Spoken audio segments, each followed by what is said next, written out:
J'ai dit tout à l'heure que pour qu'un homme il éprouve des sentiments, il faut lui laisser du temps et de l'espace. Donc il faut qu'il y ait un rendez-vous, ensuite il faut qu'il y ait de l'espace et du temps, un autre rendez-vous, de l'espace et du temps.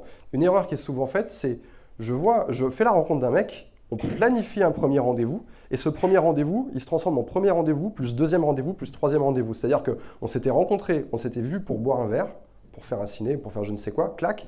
Sitôt que le rendez-vous est fini, vous êtes trop contente, et lui il est trop content, il a envie que ça poursuive et vous aussi.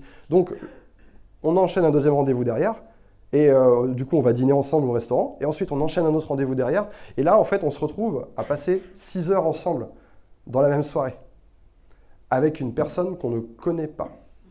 C'est ça qu'il faut se dire, c'est que cette personne à ce stade c'est un inconnu. À quel moment je donne accès à tout ce temps? En fait c'est une question de valeur. Comment je valorise mon temps et donc comment je me valorise.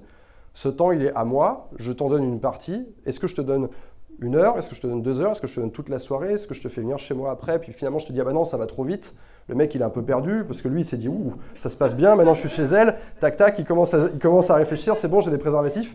Et ah non, là, il se prend un stop. Donc en fait, c'est ça, c'est comment je gère mon temps, quelle est la valeur de mon temps. Et un bon réflexe à avoir justement au début, c'est de ne pas se laisser... on a nos émotions et c'est important qu'elles soient là. Mais en fait, il ne faut pas se laisser diriger par nos émotions. Évidemment que si vous avez bu un verre avec un homme que vous venez de rencontrer, que ça se passe super bien, évidemment que vos émotions vous disent de prolonger cette soirée. Vous en mourrez d'envie. Et lui aussi, il en meurt d'envie. Et vos émotions, c'est très bien qu'elles vous fassent ressentir ça.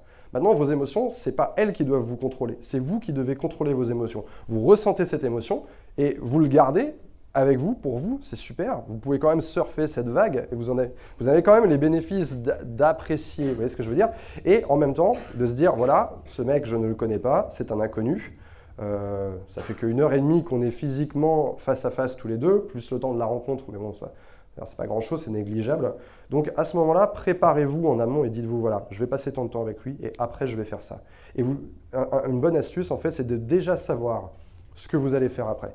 De déjà avoir planifié quelque chose qui va en fait borner votre rendez-vous. À savoir, vous vous retrouvez à 19 h et vous avez rendez-vous avec des copines à 21 h. Comme ça, vous êtes obligé de faire 19, 21 et pas plus. Et là, c'est super parce que vous gardez cette émotion, vous n'êtes pas contrôlé par elle, vous l'emmenez avec vous, lui pareil, il emmène cette émotion avec lui, et cette émotion-là, elle va grandir chez lui, son envie de vous revoir va grandir. Et c'est comme ça, de façon successive, que ces sentiments vont naître.